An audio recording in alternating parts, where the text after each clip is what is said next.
I stood in front of the asylum, staring up at the rotting skeleton of what once housed the criminally insane. The trees around it were dead, even though the forest beyond was alive with color. The air here didn't feel right. It pressed against my chest like something heavy and unseen.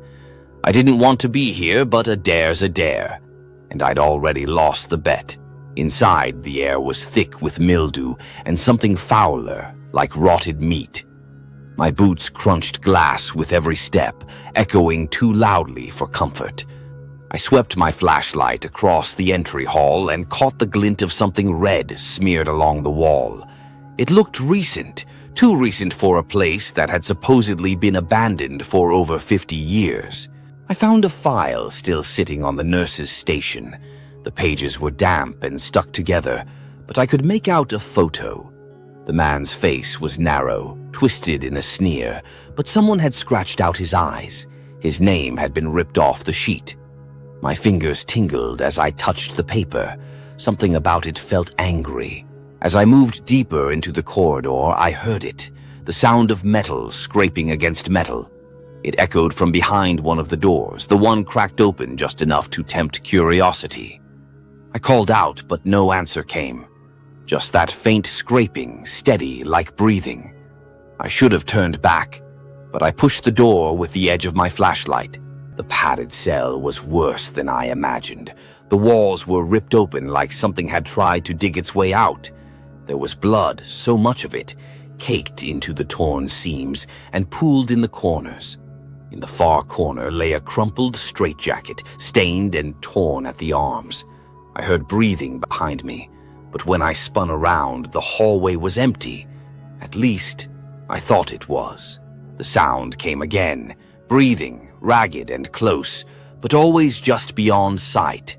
I tried to convince myself it was the wind, but the way it followed me step by step made my stomach knot.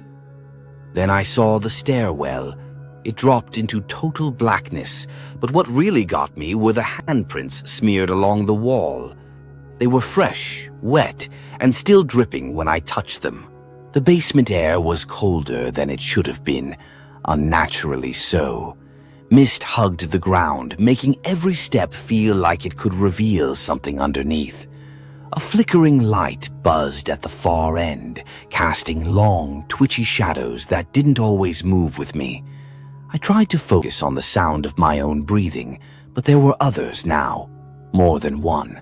I found an old operating room, untouched by time but soaked in memory. The surgical table in the center had leather restraints cracked and stained. The scent of iron clung to the air. As I stepped inside, the lights above blinked to life without warning. That's when I saw the shadow duck behind a cabinet on the far side. Someone was in here with me. There was a mirror near the back wall. When I looked into it, I almost dropped my flashlight. In the reflection stood a pale figure just behind me, its eyes empty pits, its jaw hanging loose like it had forgotten how to close. I spun around. Nothing. The room was empty, but in the mirror it hadn't moved. It was still there, watching. I stumbled back and kicked something hard. It rolled across the floor and hit the wall with a sickening thud. When I looked, it was a mannequin head, or at least it looked like one at first. The mouth was open in a frozen scream, and the eyes were glassy and human. A trail of blood led from it to a door labeled Morgue. The handle was cold, too cold. Against every instinct, I pulled it open. The morgue was silent, too silent. My own breath felt like it didn't belong here. The drawers lining the walls were dented, a few slightly open like someone had tried to claw their way out. In the center of the room, a gurney held a lump under a stained sheet. I couldn't help it. I lifted the corner. There was a body, but no face. Just skin stretched tight where features should have been. I stepped back, and that's when I heard it. The slow creak of metal. One of the drawers was sliding open, slowly, painfully, like it hadn't moved in decades. I couldn't move. I watched as a hand, pale and half-decayed, reached out into the air. Its fingers twitched like it was trying to remember how to grasp. That broke me. I turned and ran. I bolted into a hallway I hadn't seen before, every door sealed with rusted bolts and chains. The walls were covered in carvings, symbols I didn't recognize, and messages that made my throat tighten. He never sleeps. Don't let the bell ring. Let me out. They were scratched in with fingernails, sometimes over and over again in desperate spirals. I didn't stop running until I hit the far door. The room beyond was wrong. It looked like a playroom, but everything was broken. Stuffed animals with torn eyes, drawings on the walls showing faceless nurses and patients with no skin. In the middle of the room was a tiny wheelchair facing the wall. I slowly approached, heart pounding. Just as I reached out to touch it, the wheels spun violently and the chair flung itself toward me. I scrambled back into the hallway, breath caught in my throat. When I looked back into the room, I saw it. Something hunched in the corner. It hadn't been there before. Its limbs were too long, bent in all the wrong ways, and its head twitched like it was listening. Then it moved. Fast. Too fast. I slammed the door shut and didn't look back, but I knew it was following me now. I found the elevator purely by chance. Its doors were half open, and the control panel looked dead except for the down button. It glowed red like it was daring me. I didn't want to get in, but the sound of something crawling through the vents above made the decision for me. I pressed the button. The doors groaned shut and the elevator jolted, sinking deeper than it should have been able to. The doors opened to a hallway made of mirrors. Each step I took, the reflections twisted, arms too long, eyes missing, faces stitched shut. But the worst part, they were walking with me, perfectly synced, until one of them stopped moving while I kept walking. I turned toward it and it smiled back. Not with my mouth, but with someone else's. At the end of the mirror hall was a room filled with hanging cages. Dozens of mannequins, or maybe they weren't mannequins, hung inside, wrapped in straitjackets. They didn't move, but one of the cages was swinging slowly, creaking with each sway. I watched it, frozen, until something above dropped a key right at my feet. I looked up and saw nothing, but I felt eyes watching. The key led to a rusted door that groaned open into a ritual room. The air here felt wrong, electric and heavy. The walls were streaked in blood, symbols drawn in looping circles that pulsed faintly. A thick leather book lay open on the altar. I couldn't read the language, but the drawings were unmistakable. Human sacrifice. Possession. The last page was torn out violently and smeared in something black. That's when the lights cut out completely. I spun around, flashlight trembling in my hand, and there it was, a new message on the wall that hadn't been there moments ago. The letters were shaky, fresh, dripping. You let him out. I stepped back and slipped on something wet. As I hit the floor, I saw the trail leading right to the door. It was no longer locked, and I wasn't alone in this place anymore. I ran, heart pounding so hard it felt like it would tear out of my chest. The halls had changed again. The floor was torn up, clawed as if something had been dragged violently across it. Deep red smears lined the tiles, vanishing around a corner up ahead. I didn't want to know what was waiting, but something in me said I had no choice anymore. I was already inside the game.